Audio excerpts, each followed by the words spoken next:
Hello, Atonement. We are doing a fun Bible study today.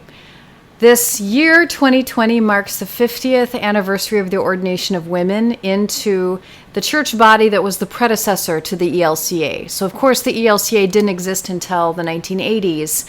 But in 1970, at a national convention, they changed the word man to person in the bylaws, therefore legally allowing women to be ordained. And that year, the first woman, April Erling, was ordained to be a pastor. We are also exploring the 50-40-10. You may see that together because 40 years ago, the first African American woman was ordained to be a pastor in the Lutheran Church. And then just 11 years ago, in 2009, the church at a National Assembly also passed the Statement on Human Sexuality that basically allowed that if there was a congregation that wanted to call somebody who was of the LGBTQ community, they could. So then we started to have members of the ELCA pastoral roster who were in the LGBTQ community. So we celebrate that together because these are the new voices, the new pastors that have joined the ranks.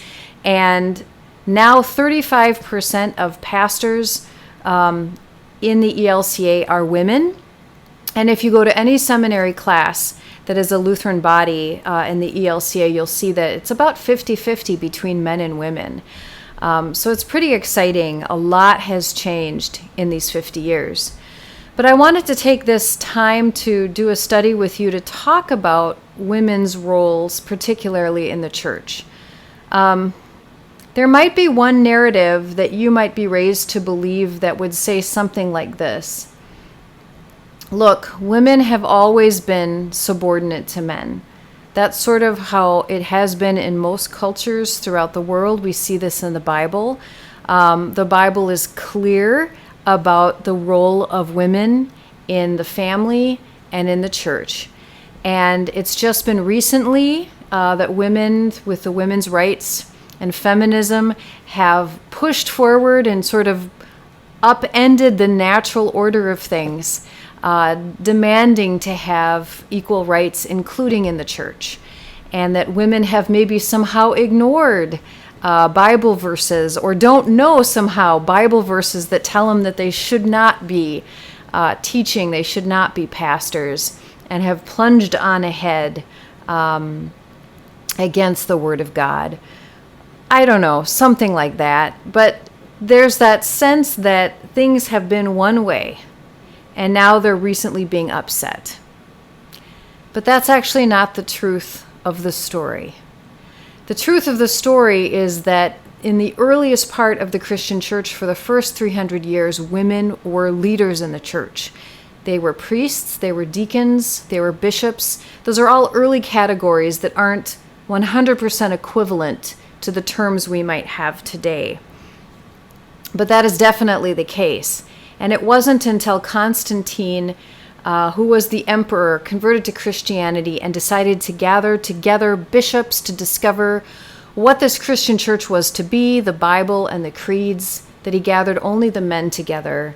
And it began this long legacy of patriarchal leadership in the church, even flat out misogyny in the church. Women have remained throughout that whole time, finding ways to be leaders in their own right. But finally, what was really taken away was being restored. It's sort of more of the sense that instead of men allowing women to come back or to come to the church, that really, in a lot of ways, women were returning to a place that had been granted them in the very beginning of the Christian church. So we're going to just briefly look at how God has worked through women in the Bible, and then we'll briefly as well look historically speaking to how women have been a part of our Christian faith. A lot of times we just don't know it. So you can have your Bible handy. We're not going to look up every single Bible verse because, to be honest, that would just take a long time for us. But I'll just guide you through this a little bit. So in the Old Testament, we'll start there. Women have often played a supporting role. And because for the last 2,000 years or so, it's mostly been men that have interpreted the Old and the New Testament in the Christian church, those roles have often been ignored or downplayed. But other people have brought up and said, look, these stories don't mean exactly what you think that they mean. The role of Eve, for example, in the beginning was interpreted to be, well, women are the beginning of original sin. It is because of Eve's fault. Eve is the one who is the downfall of humanity. And then there also became this dichotomy where women were either virgins or whores. And you can see this in the Bible, the way that anything associated with sex with women made them temptresses, or it was sort of, they were the downfall, they were the bad person. And then you had the innocent, virginal, perfect little girl, and there's really almost nothing in between. And so one of the things we can do is just to start interpret these female characters with more complexity than that. So Eve was just with Adam there while the snake came and the serpent came, and she was the one who engaged it. Adam did not engage it. He did not argue. As we move on, we have Sarah, Abraham's wife, and it's a reminder, as I mentioned in my sermon a few weeks ago, that Sarah was just as important as Abraham. Even though the promise was made to Abraham, Sarah was an integral part of it. It was from them that they would have descendants as numerous as the stars. Not Abraham and Rahab, Abraham and Sarah. And we have Rebecca and Rachel who follow along on the line. Rebecca is incredibly intelligent. She's the one that coaches her son Jacob on how to cheat their father out of the blessing and the inheritance. It's all her own intelligence that does it. In the story of Moses, we have the two midwives, Shiphrah and Puah, who brilliantly figure out how to go against the orders of Pharaoh, their king, by not killing the babies and throwing them into the river. So they have this great nonviolent resistance that they figure out how to do. We have Miriam as well, and this is interesting. I do want you to look this up. If you go to Exodus 15, Miriam is Moses' sister. And this is something I never would have thought about, but after they go through there's the parting of the Red Sea, and they go through, and then the sea closes up on the horses and the chariots and everything like that. In Exodus 15, there's this long chapter that's the Song of Moses. And it begins, I will sing to the Lord, for he has triumphed gloriously. Horse and rider he's thrown into the sea. On and on it goes. Now go to verse 20. Then the prophet Miriam, Aaron's sister, took a tambourine in her hand, and all the women went out with her with tambourines and dancing. And Miriam sang to them, sing to the Lord, for he has triumphed gloriously. Horse and rider he is thrown into the sea. She's named a prophet, and she begins leading this song, and it sounds like she's quoting her brother who just sang this large song. I never would have realized this until a professor said, what are the odds that in a patriarchal society you have a woman who quotes a man? I mean, wouldn't they just have, who cares? Why even mention it? Women's roles are usually downplayed, not lifted up in the Bible. And so I believe it was actually some Jewish rabbis who were pondering this and chewing this over, and they said, this doesn't make sense. What we think happened was Miriam was the one who sang the big song, and they attribute it to Moses, the big famous guy, the man. And then we'll just give her a little nod here where she quotes him. Then we're including it a little bit. We're not completely disregarding her. Whether you believe that or not, the point is that people have acknowledged that the role of women has been interpreted, either written down in the Bible or later interpreted to be less than it was. And I think that's really interesting.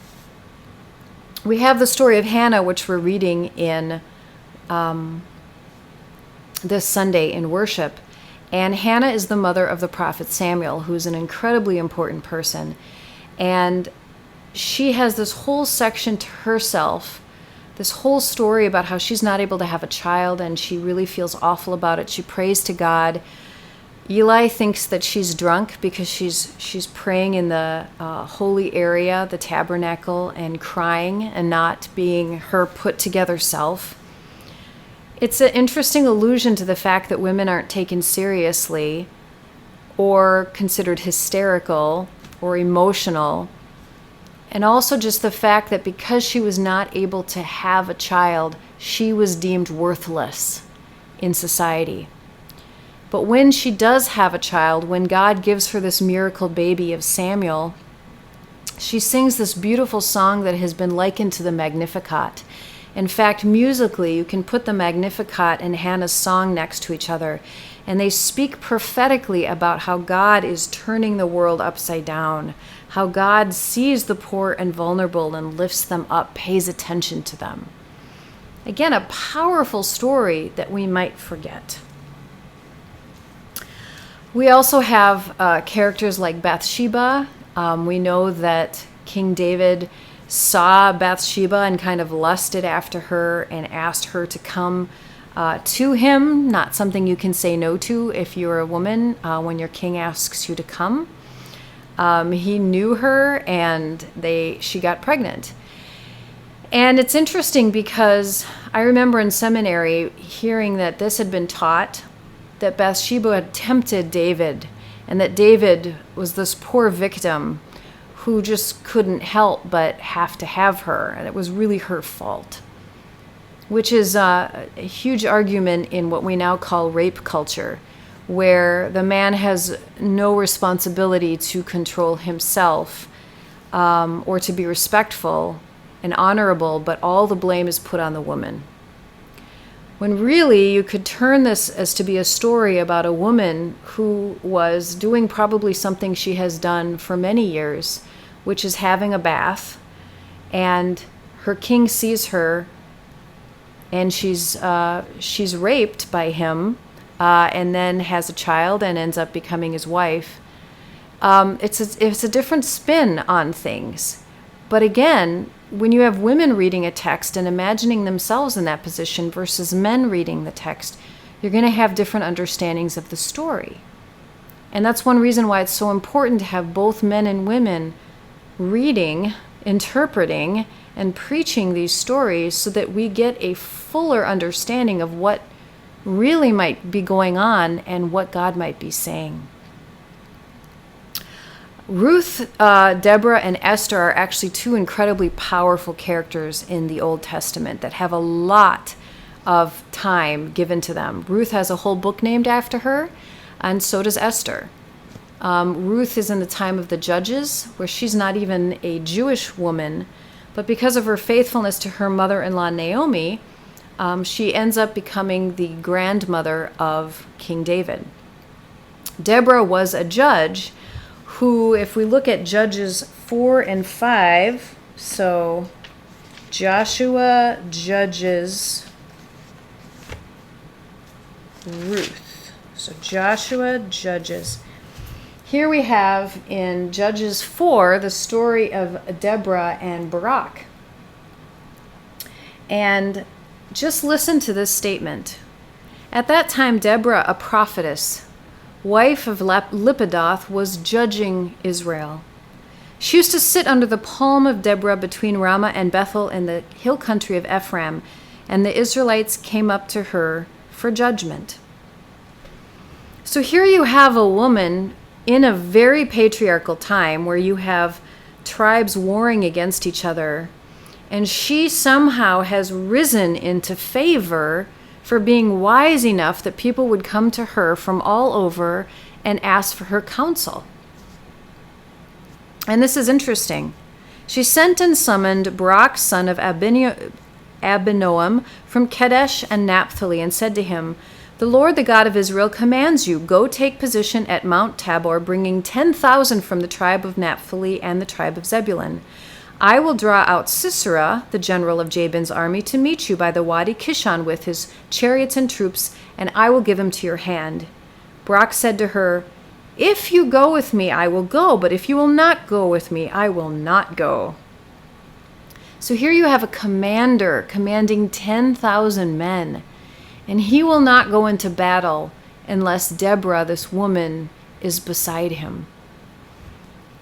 As the story continues, the bad guy Sisera flees into a woman's tent, Jael, and she infamously tells him he's safe, that he can fall asleep. She hides him under a rug, and then she pounds a tent peg through his head, killing him. And then Deborah, too, in the very next chapter, we have a whole chapter, the Song of Deborah, where she sings this amazing song about everything that has happened and prays for women like Jael. So, again, a story we don't read much. We might know more about Samson or Gideon, but here in the midst of a world that did not honor women, you have this story of Deborah. And then finally we have Esther, who, this is many, many years later. This is when the people of Israel have been exiled into Babylon. And then Esther ends up finding favor with the king Ahasuerus or Xerxes. And she marries him and ends up saving her people from a possible genocide. The whole book is about her courage and her intelligence to figure out this very tricky system of which she is not a part. So, in the New Testament, jumping, we could probably spend a lot more time than we're spending on looking up these and talking about these different characters. But I do want you to think, what have you been told about these women growing up? And what have you thought about these women? And what does it feel as I'm saying these words? For me to say Bathsheba was raped by King David, does that make you mad at me? Like, no, Pastor Siri, that is not the way it was. That's just too far. That's too much. Or do you feel relief that, my gosh, maybe we're able to interpret things in a way that speaks of the experience of women for once? That it's not just about the men and what's going on. That you can say that David was an important person in the history of the Israelites and realize that he did some bad things. Okay. Luke is considered one of the more feminist gospels, and it starts with a punch. You have right away in Luke 1, as Zechariah encounters Gabriel in the Holy of Holies.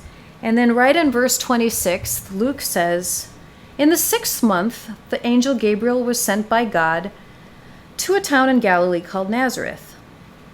I always thought the 6th month meant like June. No, it's the 6th month of Elizabeth's pregnancy. And the context from reading before that gives it to you. Talks about Elizabeth conceiving, and for 5 months she remained in seclusion. In the 6th month, the angel Gabriel came to the Virgin Mary. So we're marking time through the pregnancy of a woman. Then we have the center of the story focusing around Mary. Her accepting the job, her singing Mary's Magnificat, her going to Elizabeth, their babies leaping in their wombs. This is very womanly stuff. It's very cool. The birth of John the Baptist, Zechariah is mute, and Elizabeth names her son, which is unprecedented. In fact, people criticize her for naming her own son, but she does.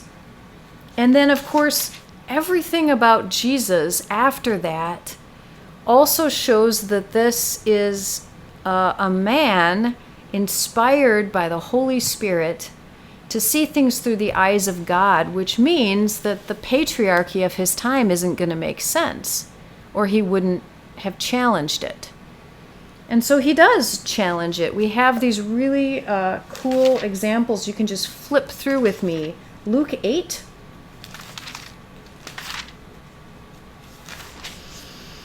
Right at the beginning of Luke 8, it says, "Some women accompany Jesus." Soon afterwards, they went through cities and villages, proclaiming and bringing the good news of the kingdom of God. The 12 were with him, as well as some women who'd been cured of evil spirits and infirmities. Mary, called Magdalene, from whom 7 demons had gone out, and Joanna, the wife of Herod's steward Chuza, and Susanna, and many others who provided for them out of their resources. So here we're introduced to the women that not only followed Jesus, but helped to fund his ministry. So these were women of means, women of power. There's a lot of interesting conversations about the 7 demons. Mary Magdalene herself writes about them in her gospel, the Gospel of Mary Magdalene. It's not demons in the way we would think in terms of an exorcism, but rather, that's a whole nother thing. Anyway, she was not a prostitute, but this is what's interesting about Mary Magdalene, was that early in the 6th century, a bishop got up and preached a sermon about how Mary was the unnamed woman with the alabaster jar who was a sinner and washed Jesus' feet, and the Pharisees got mad.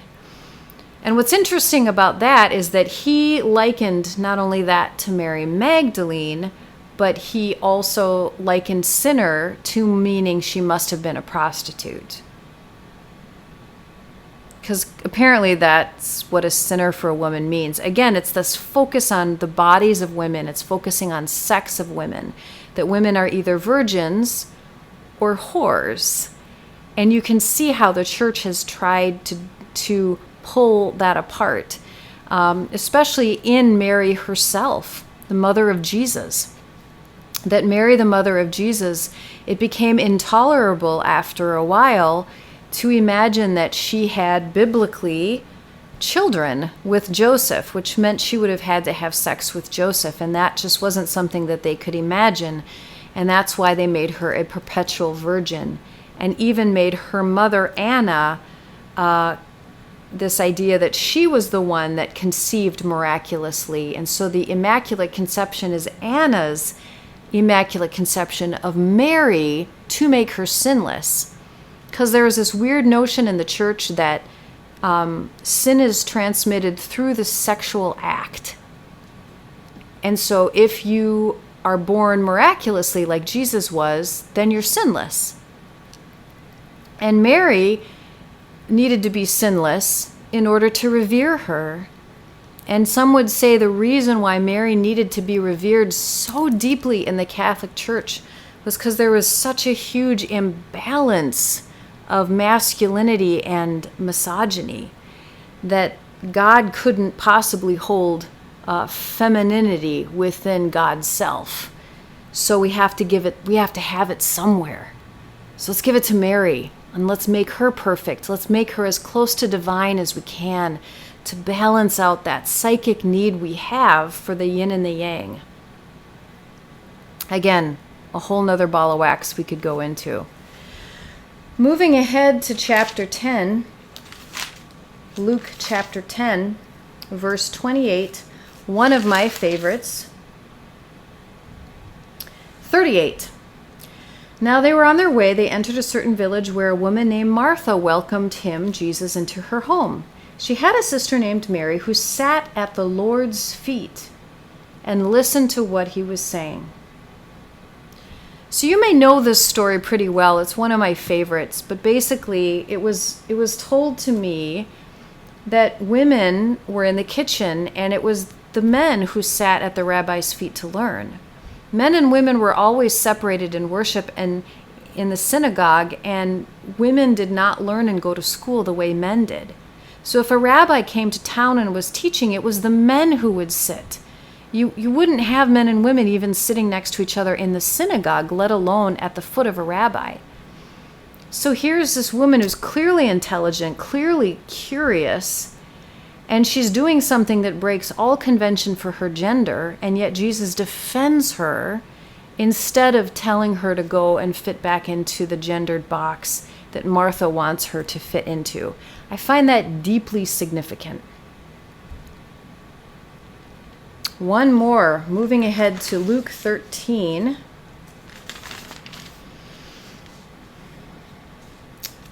Luke 13, verse 10. Now he was teaching in one of the synagogues on the Sabbath, and just then there appeared a woman with a spirit that had crippled her for 18 years. She was bent over and quite unable to stand up. When Jesus saw her, he called her over and said, "Woman, you are set free from your ailment." When he laid his hands on her, immediately she stood up straight and began praising God. But the leader of the synagogue, indignant because Jesus had cured on the Sabbath, kept saying to the crowd, "There's 6 days on which one ought to do work. Come on those days and be cured, not on the Sabbath." Notice he's blaming her for being cured when Jesus is the one who went to her. What does that say about the way we treat women, or the way we treat poor people, or people with disabilities, or something else? But the Lord answered him and said, "You hypocrites, does not each one of you on the Sabbath untie his ox or his donkey from the manger and lead it to water? And ought not this woman, a daughter of Abraham?" That's where I'm stopping, because that title, daughter of Abraham, was incredibly unusual. Jesus uses it multiple times when he's talking to women. I was made aware that in the time of Jesus, women were called daughters of Eve. Just a little constant reminder that they are responsible for all of the sin in the world, that they're responsible for all the problems in the world, Certainly not Adam, but Eve, yes. But when Jesus calls her a daughter of Abraham, he is, in a sense, promoting her and including her into the chosen people. That she's now part of this family of which they're all a part of a family, that's her identity. And Jesus does that again and again. Are you getting the feeling that maybe Jesus doesn't play by the same rules on any level, but especially when it comes to patriarchy? We could talk about the way Jesus talks about marriage, the way he talks about children, laws that have been used. When Jesus talks about divorce and marriage, he is really speaking in a way that's ultimately protecting women and children. Because in that time, the men had all the power. They are the only ones that could divorce their spouses. Women did not have that power. And women did not have anything if they were divorced from. They were basically left to be either beggars or prostitutes. There was no other job for them to have. So they were being put in an extremely vulnerable situation. And Jesus was speaking to the men and talking about divorce in a way that would accuse them of doing something very inappropriate by dismissing their wives and potentially their children for what could be a very dumb reason. So that has been used poorly against people getting divorces, especially in the last few generations. But the intention was actually incredibly feminist of Jesus. The last two things, of course, that I'll talk about with Jesus was in John 4, if you want to go to that. Jesus meets the woman at the well. She's a Samaritan woman. So Jesus is in Samaria, and he goes to a well in a way that really mimics Jacob meeting Rebekah at the well. It's considered a romantic metaphor, which is interesting. Jesus goes and asks for water, and they get into this religious conversation. And even you see the disciples get really, really uncomfortable seeing her talk to this woman. In verse 27, just then his disciples came, and they were astonished that he was speaking with a woman. But no one said, "What do you want?" or "Why are you speaking with her?" Jesus just does what he sees as important in that moment, and he knows that she needs to have a conversation about God. So he engages her in a religious, theological conversation that would not have happened had he been anyone else. And then, of course, Jesus, in all of the Gospels, Mary Magdalene is present at the Easter resurrection. And the best example of that is at the end of John, John 20, where Mary Magdalene alone is at the tomb, and Jesus comes to her, and he says, "Go to my brothers," this is verse 17, "and say to them, I am ascending to my Father and your Father, to my God and your God." So he chooses to go to Mary. Peter actually ran to the tomb earlier, and Jesus doesn't appear to Peter. He appears to Mary and says, "Go to my brothers and tell them this Easter message that I'm alive and I will meet them again." This cannot be underestimated, how important this was, especially since we know Mary Magdalene was very significant to the early church. And yet these are the only pieces of her that remain. So somehow there was some sort of forced inclusion of her where necessary. Moving on just a couple pages over to Acts.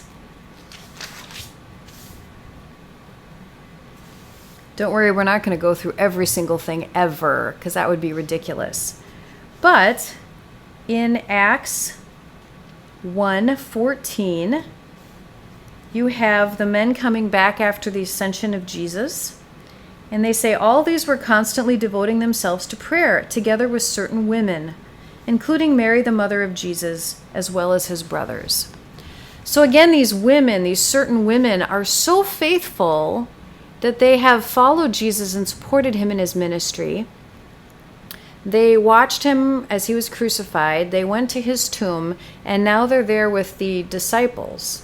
And we get in the rest of the New Testament evidence that women were leaders in the new church. And a lot of this has just either not been enforced, not been emphasized, or has just kind of gone over our heads. In Acts 16, we meet Lydia, who's this force to be reckoned with. She basically forces Paul to pay attention to her and come to her house. She converts to Christianity and becomes the leader of the house church of Philippi. In Acts 18, so the same thing, we meet Priscilla and Aquila, a husband and wife team who are tent makers, who are also Christians who go around teaching. In Romans 16, we hear Paul is writing a whole bunch of thank yous to people, and he lists Phoebe, a deacon, Priscilla and Aquila, Mary, and Junia. I was doing a little research on this, and until the Middle Ages, the identity of Junia as a female was unquestioned. And then later, translators tried to change her gender by putting it the masculine Junius. But there is no evidence for a Junius, only a Junia. So again, here's a great example of how writers of the Bible were actively trying to delete women in their early leadership in the church. In Philippians chapter 4, Paul writes of the leadership of Euodia and Syntyche, how they have striven beside him in the gospel. So Paul clearly works alongside with women and honors them in their budding roles. There are some, of course, extra biblical works. They weren't included in the canon of the Bible. There's the Gospel of Mary Magdalene and something I'd never heard of before, but called the Acts of Paul and Thecla. Apparently there was a woman named Thecla who came to Paul, and it's not in the Bible, and wanted to be baptized and ended up spending a lot of time traveling with Paul. what's interesting about that, I might dismiss that as just a fun idea, is that basically Thecla was known. That early writers, Gregory of Nazianzus, whatever, I studied him in seminary, and Basil of Caesarea, who are well-known historical figures and writers, we have their writings documented. They wrote about Thecla as a historical figure. In the 300s, they described her teaching in a hospital.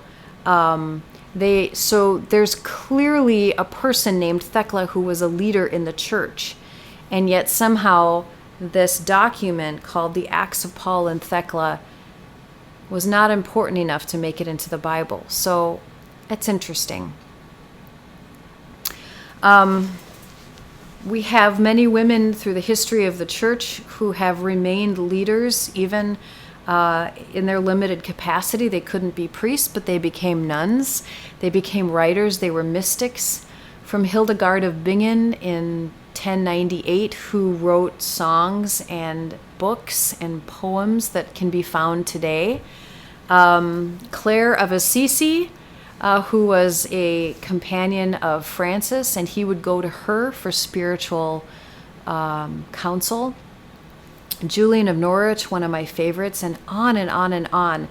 Throughout Christian history, you've had women who found ways to be leaders and have been highly revered, and yet were never really elevated to a position where they could have much authority, except for the authority that was naturally granted to them at the time by other people's respect. So in conclusion, thanks for slogging through all of this. We could have done a lot more. I hope I'm making my case that actually, by women being ordained and by Black people being included into the ordained ministry, by any marginalized group that is starting to be included and their voice lifted up, is very well in line with the Christian church and its purity. That Jesus always had time to listen to the voices that the people of power did not think were valuable, did not think they had any right to say anything. People who were called sinners, people who were not respected, Jesus would stop and focus in and give them voice and allow them to be themselves. Right now, I maybe already said this, 35% of the ELCA pastors are women, and in seminary, 50% of the students are women. So we are grateful that we are returning to our origins of an egalitarian church, and we still have a lot of work to do. 1,600 years of a patriarchal view of the Bible and Christianity is not easily undone. But if we ever notice or feel like something feels a little too crazy, a little too strange, let's just pay attention to it, because God might be trying to tell us something through all of that. All right, thank you.